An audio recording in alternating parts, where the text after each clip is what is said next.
This episode is sponsored by the Hollywood Casino at Charlestown Races in West Virginia. June's featured entertainment includes Skillet on the 28th and Pete Davidson on the 29th. Details and tickets at HollywoodCasinoCharlestown.com. Must be 21 to enter the casino floor and attend a show. Gambling problem? Call 1-800-GAMBLER.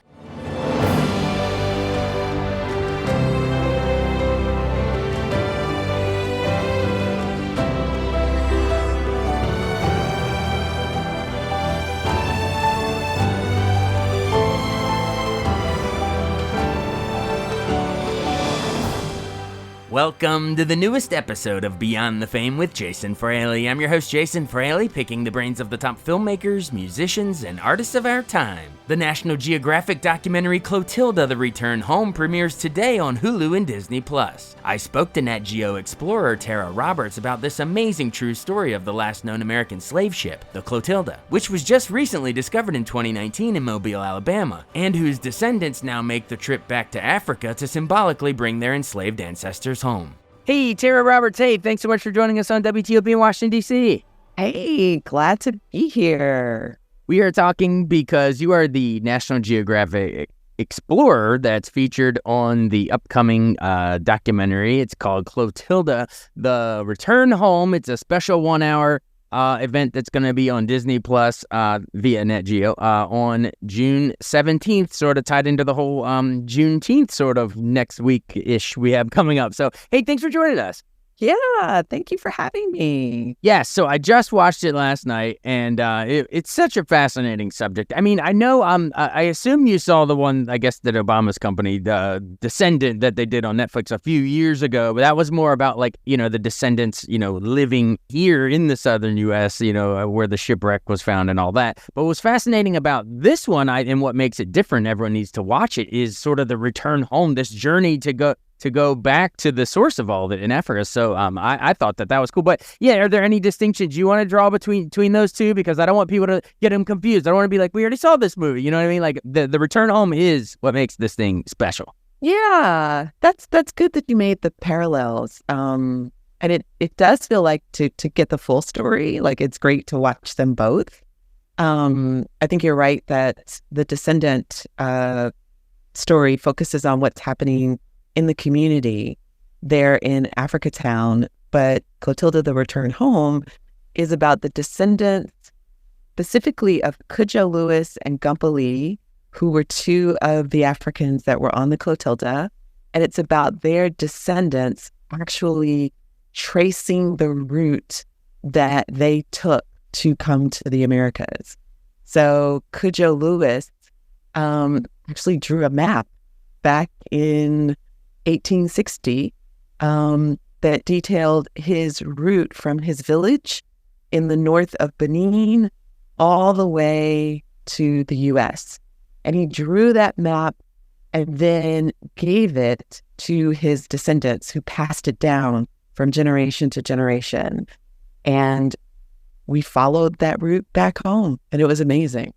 So great. And I before we go too far, I want to ask more about that, return home trip, because that's what's so special. But let's remind people what the Clotilda was, because we're talking about, oh, did you see both of these documentaries about it? Some people might not, sadly. This stuff, sadly, is not taught in American history. It needs to be. So remind everyone what the Clotilda was, how, the most recent, the only surviving ship, I think, that they've found. Well, it was the last known ship to come over with captive Africans to the Americas. So in 1808, the slave trade had been made illegal. So nobody was supposed to be bringing ships across the Atlantic to the Americas. But a gentleman in Alabama who was a plantation owner, and he was the shipbuilder, he got word that one of the kings in Benin, it was the king of the Dahomey in Benin, was selling captive Africans. And so he made a bet that he could build a ship and sail illegally over to Benin, buy Africans, and bring them back without being caught. And he actually did that. So the Clotilda is the ship that brought about 110 Africans to Mobile. And what makes this story so special and so interesting, sort of twofold for me. One, the people on the ship survived, and their firsthand accounts about their stories. So that feels really important. Yeah. Listen to that. There are sirens in the background. You will not silence this story with sirens. Exactly. So that's one thing that's really amazing about the stories, that you can actually hear about their experiences. Those are the people who remember being captured and being taken away, and they pass those stories down to their descendants.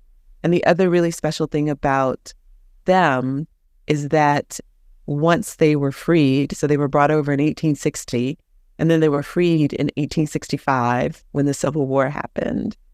And those descendants decided to, those ancestors decided to pull their earnings together.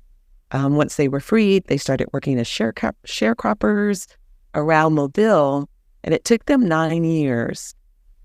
32 of them took them 9 years, and they managed to save up $300. And they took that $300 and they bought 57 acres of land. And they turned that land into a community that they called Africa Town. Since they couldn't go back home, they decided to bring Africa to the Americas. And that turned into an actual community that still exists today. So that's one thing that is fascinating about the Clotilda. The other thing, which is more of a sort of scientific interest, is that the Clotilda was actually the actual ship was found just in 2019. Right. And didn't they burn it down and tried? A lot of people tried to pretend like it never existed, and only through this word of mouth passing it down, it's like a quote unquote, like the legend grew. No, it's out there, and people didn't want to believe it, and then there it came, and we literally just in the last few years they found it. Exactly. You just nailed it, Jason. That's exactly it. And then the super cool thing about it is that it's the only slave shipwreck that's been found relatively intact.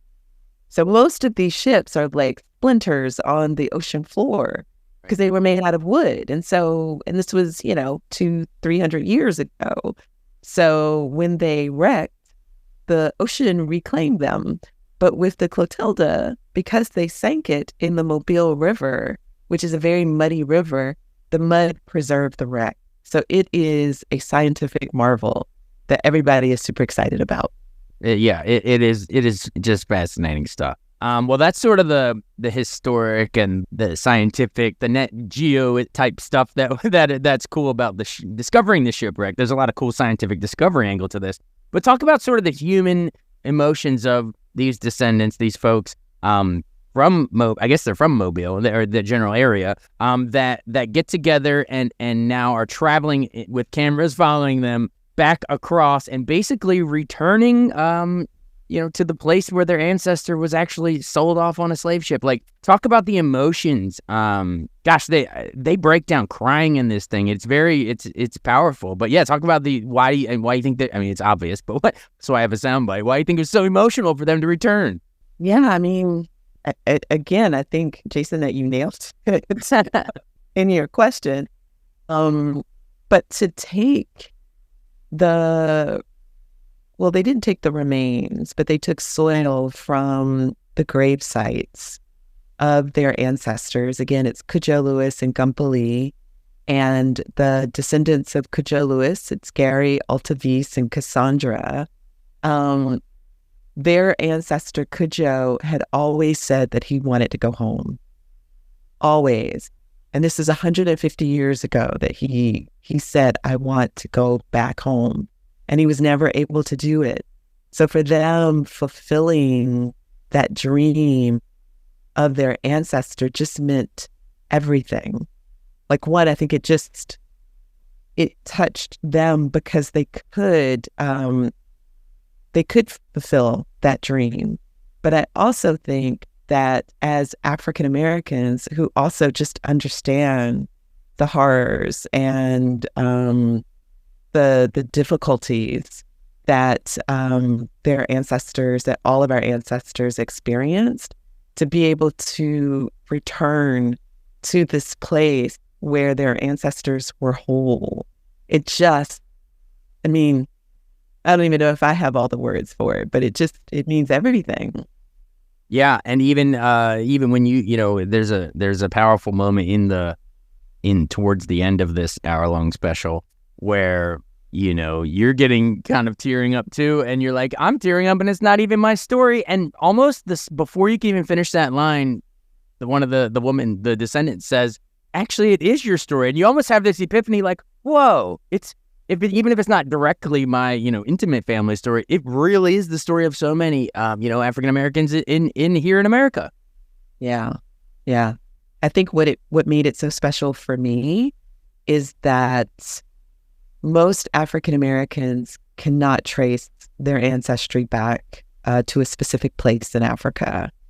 There's this thing that's the genealogists call the 1870s brick wall.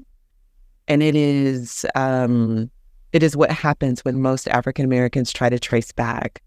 Before 1870, the U.S. Census did not trace identifying details of enslaved people. So most of us get stuck in the mid-1800s. But to be able to actually trace back to a specific village in Africa is astounding. And when we went back, the welcome that we got, or the welcome that they got, I imagined that it would be the welcome that I would get too if I could trace back. So I think the Clotilda serves as a symbol and as a representation of that history that we've lost. Yeah, it's such a good point. So many people take for granted, oh, I can trace my ancestors through Ellis Island, and then they came over from this, Germany or Ireland, and then the real tragedy of it, like the documentary, how many, over 1 million people died just in the Middle Passage, let alone the horrors of slavery here. And it's just so many, like you're saying, there's a wall that cuts off there, and you literally can't trace it back. And so if you actually can, in this documentary, it's so powerful. Well, thank you for doing this. I really, really appreciate it. I know we got to run. They're giving me the go home signal here. So, everyone, again, it's Clotilda, The Return Home. It's going to be on Disney Plus, courtesy of National Geographic, on June 17th. Hey, thanks for doing this. Thank you for having me, and thanks for letting people know about this show. Oh, of course. Can't think of anything more important. Thank you so much. Okay. All right, bye. Bye. Thanks so much for listening to Beyond the Fame with Jason Fraley. Our theme music is Scott Buckley's Clarion. Remember to give us a 5-star rating if you like what you hear. We'll see you next time.